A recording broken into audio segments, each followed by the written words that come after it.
Une nouvelle page dans l'histoire du football nigérian.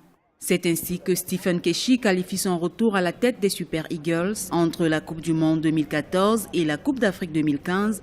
Le sélectionneur a été contesté du fait de ses contre-performances. Le premier contrat de 2 ans de Stephen Keshi a expiré après l'élimination du Nigeria de la Coupe du Monde 2014 au Brésil, mais la Commission nationale des sports l'avait maintenu en fonction.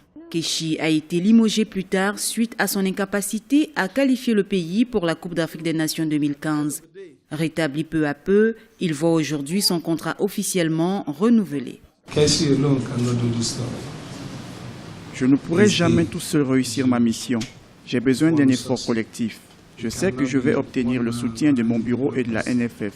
Je veux croire que les médias en face de moi vont me donner aussi leur soutien et les Nigérians aussi.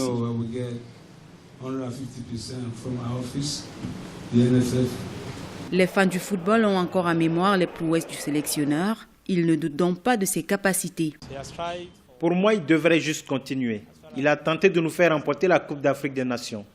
Même s'il ne nous a pas qualifiés pour la dernière Coupe d'Afrique des Nations, je pense que ce n'est pas de sa faute, parce que la fédération n'était pas organisée. Je pense que c'est normal qu'on lui donne une seconde chance. Nous avons vu le travail qu'il peut faire. Je me dis que les Nigérians doivent être patients et nous devrions lui donner du temps. Le Nigeria commence dès le mois de juin les matchs qualificatifs pour la Coupe d'Afrique des Nations Gabon 2017. Les Super Eagles rencontreront à domicile le Tchad.